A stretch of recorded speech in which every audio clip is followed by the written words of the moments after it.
Hello everyone, তোমরা সব কেমন আছো? আশা করছি ভালো আছো। আর আমিও এখন একটু ভালো থাকার চেষ্টা করছি বলতে পারো। তো অনেক দিন থেকে অনেক চেষ্টা করার পর আজকে ফাইনালি আমি হাজির হলাম তোমাদেরকে একটা নতুন ব্লগ দেওয়ার জন্য। তো অনেক দিন থেকে চেষ্টা করছিলাম যে একটা ব্লগ দেব। তো দিয়ে উঠতে পারছিলাম না। শরীরটা মাঝে, মাঝে খুবই খারাপ থাকে, ভালো থাকে না। কারণ তোমরা তো অনেকেই জানো যে প্রেগনেন্সিতে ভালো থাকা কতটা ডিফিকাল্ট ব্যাপার। তার উপর বাবা-মা কেউ নেই, কারো হেল্পই পাই না। বাড়িতে ভাই আর আমি দুজনেই থাকি। বাবা-মা গত হয়েছে তোমরা তো অনেকেই জানো, আবার অনেকেই জানো না। তোমরা যারা আমাকে আমার ভিডিও দেখো তোমরা হয়তো জানো যে বাবা-মা দুজনেই নেই। তবে আমি একটা শর্টসে দেখিয়েছিলাম যে আমার বাবা-মা নেই। আ হারিয়েছি বাবা-মাকে। তো কতটা দুর্ভাগা হলে এই পরিস্থিতিতে আ একা থাকতে হয়, কতটা কপাল খারাপ আমার যে বাবা-মা দুজনেই কেউ নেই।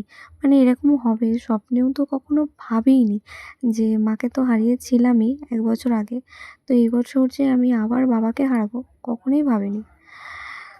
তো প্রচণ্ড কষ্ট হয়, প্রচণ্ড কষ্ট হয়। হয়তো তোমাদেরকে আমি এই ভিডিওতে বলে বোঝাতে পারবো না যে কতটা পরিমাণে কষ্ট হয়।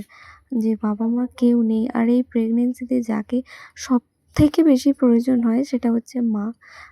মা না থাকলে বাবা। তো দুজনকেই পাইনি। আমি যখন এসেছি এ বাড়িতে তখন ভেবে এসেছিলাম যে আমার বাবার কাছে থাকবো আমি।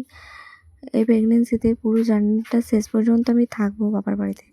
বাপিও বলেছিল, "তুই এখানেই থাকবি, আমি দেখবো।" তো বাপি করছিল টানা ১ সপ্তাহ আমাকে দেখাশোনা করেছে, আমাকে কিচ্ছু করতে দেয়নি। কিন্তু এতটা দুর্ভাগ্য, এতটা কপাল খারাপ যে আমি আমার বাবাকেও হারিয়েছি এই প্রেগনেন্সি চলাকালীনই বাবাকে হারিয়ে বসেছি। এতটা দুর্ভাগা আমি। তো যাই হোক সকালবেলা এদিকে আমাকে ভাই একটা ডাব কেটে দিল, যেটা আমি খালি পেটেই খেয়ে থাকি। আমি জানি না প্রেগনেন্সিতে খালি পেটে ডাব সকালবেলা খাওয়াটা ঠিক কিনা। তো তোমরা যদি কেউ জেনে থাকো তো আমাকে অবশ্যই কিন্তু জানিও। আর এখানে কিছু নিয়েছিলাম ড্রাই ফ্রুটস যেটা আমি সকালবেলা খাই। খুব বাজে লাগে তারপরেও খাই। আর এখানে দেখো ডাবের জলটা অনেকটা হয়েছিল। ভাইকে বললাম যে, "তুই ১ গ্লাস খা।" ও কিছুতেই খেলো না দেখো। কিন্তু আমি এদিকে খেয়ে নিচ্ছিলাম। আমি তোমাদেরকে দেখাচ্ছি দেখো। এই ১ গ্লাস তো আমি জল খেলামই। আরও ১ গ্লাস আছে, সেটাও খাবো। একসাথেই ২ গ্লাস জল আমি খেয়ে নেবো। আ তো বড়মশাই বলে যে, "তুমি রেখে, রেখে খাবে মানে ১ গ্লাস পরে খাবে।" কিন্তু আমি না, সকালবেলায় ২ গ্লাস জলই খেয়ে নিই। তো খেয়ে নিচ্ছি। আর তোমরা যদি কেউ জেনে থাকো যে এই ডাবের জলটা প্রেগনেন্সির সময় কখন খেতে হয়, তোমরা কিন্তু আমাকে জানিও প্লিজ। আমি কিন্তু জানি না। তার জন্যই কিন্তু আমি সকালবেলায় খেয়ে নিচ্ছি। আর আমার বড়মশাই বলে খালি পেটে যেন জলটা খাই, তাতে নাকি বেশি উপকার হয়। আর ওর কথা মতোই সকালবেলা কিন্তু আমি ডাবের জলটা খাই। তবে রেগুলার খাই না। রেগুলার খেলে হয়তো ঠান্ডা লাগার একটা ভয় থাকে। তার জন্যই আমি খাই না। কয়েকদিন ছাড়া মানে ১-২ দিন ছাড়া আমি ডাবের জলটা খেয়ে থাকি। আর এদিকে ডাবের জলটা খাওয়ার পর আমি ড্রাই ফ্রুটসগুলো এখন খেয়ে নেব।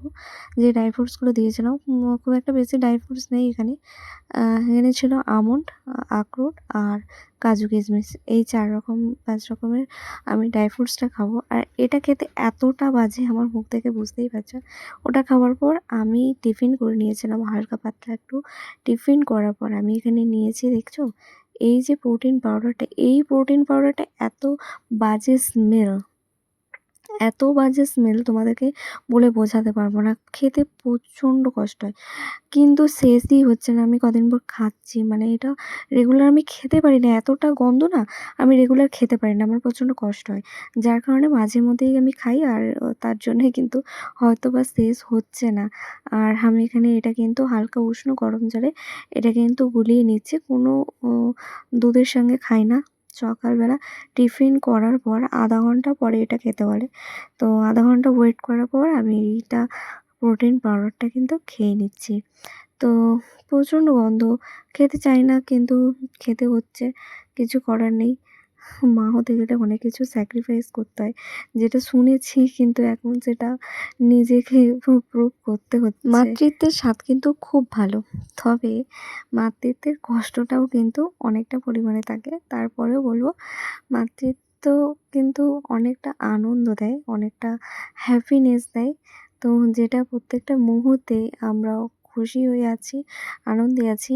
বাবা-মাকে হারিয়েছি, বুকে চাপা তো একটা কষ্ট আছেই। কিন্তু তাও হাসি মুখে থাকতে হচ্ছে আমাদের এই পুচকেটার কথা ভেবে।